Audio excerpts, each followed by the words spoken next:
Chers frères et sœurs, le Seigneur hausse le ton.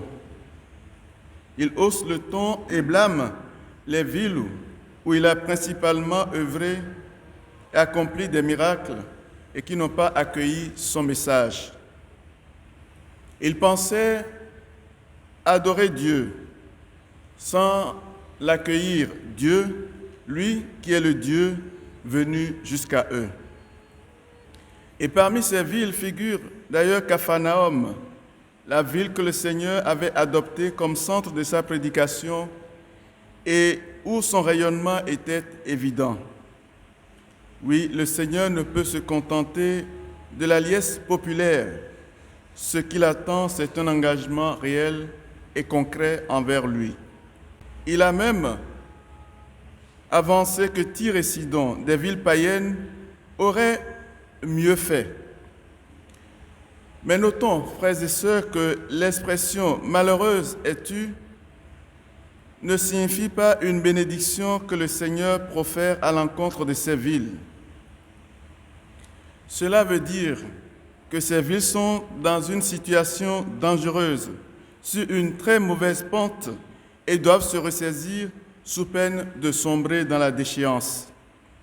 C'est un avertissement sévère qui est donné pour amener les villes en question à prendre conscience de leur état, de leur égarement, de leur éloignement par rapport au vrai Dieu, au Dieu vivant et vrai. En effet, frères et sœurs, lorsqu'on se détourne de Dieu, on est comme livré à soi-même. On s'enferme dans ses limites et forcément on étouffe. Car le bonheur, c'est de vivre de Dieu, de suivre Dieu. Et tout ce qui nous détourne de sa volonté nous éloigne de notre bien le plus précieux, de notre bien le plus profond.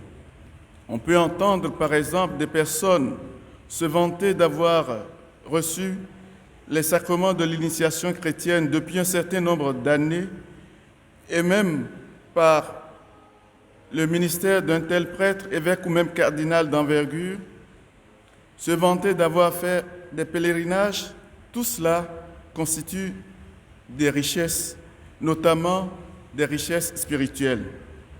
Mais ces richesses ne sont pas une assurance. Plus on a reçu de grâce, plus on doit les faire fructifier.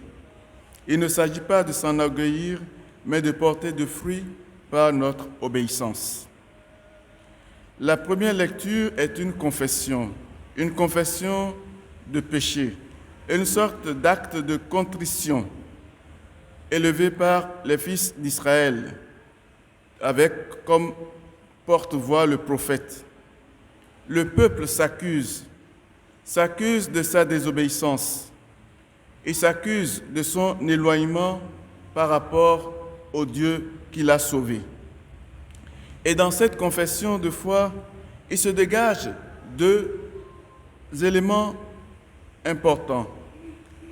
Le premier, c'est la vertu qui est mise en avant. Le peuple s'humilie. L'humilité qui, pour nous, est une vertu fondamentale et qui nous permet de comprendre notre situation et notre condition d'homme pour savoir que non seulement nous sommes fragiles, mais aussi nous sommes des êtres pécheurs.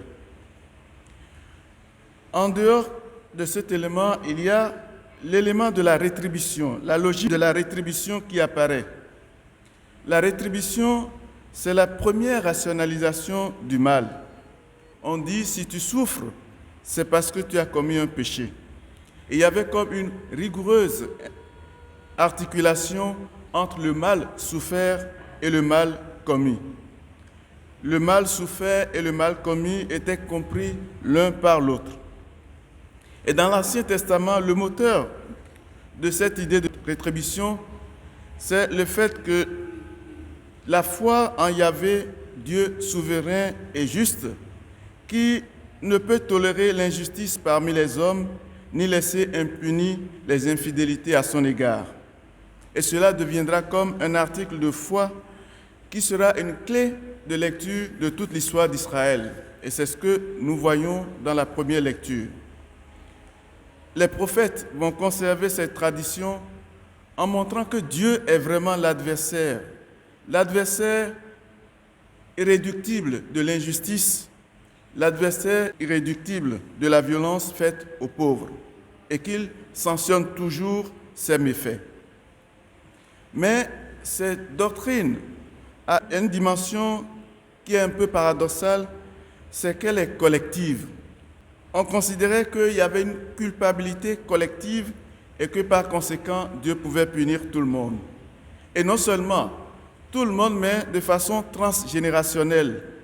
Le prophète a dit, les parents ont mangé des raisins verts et leurs enfants en ont les dents agacées.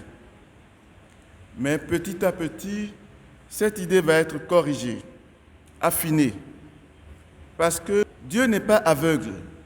Il ne peut pas punir en même temps l'innocent et le coupable. Il sait faire la part des choses. Le Dieu d'Israël n'est pas une machine à rétribuer. Et si les fils se repentent, Dieu est capable lui-même de se repentir du mal qu'il avait projeté de leur faire, du péché que les pères avaient commis. Et c'est avec le prophète Ézéchiel que nous aurons la meilleure formulation de cela, à savoir que le Dieu vivant châtie chacun pour ce qu'il fait, pour ce qu'il commet. Et Jésus, nous le savons, ira jusqu'à remettre en cause cette idée à l'occasion de l'épisode de l'aveugle de naissance. Mais ce qui demeure, c'est la responsabilité de chacun. Chacun qui est libre de dire oui ou de dire non au Seigneur, de choisir la vie ou de la refuser. Le Seigneur ne cesse de se proposer et de nous proposer un chemin de vie. Il se propose lui-même comme le salut dont nous avons besoin.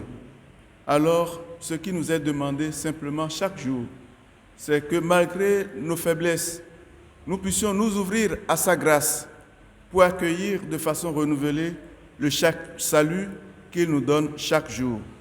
Et en accueillant ce salut, nous accueillons aussi la grâce et la force de l'Esprit Saint qui nous aide à combattre le péché et le mal et à vivre pour Dieu, à vivre en enfant de lumière. Que le Seigneur nous en donne la grâce, lui qui est notre Dieu, maintenant et pour les siècles des siècles.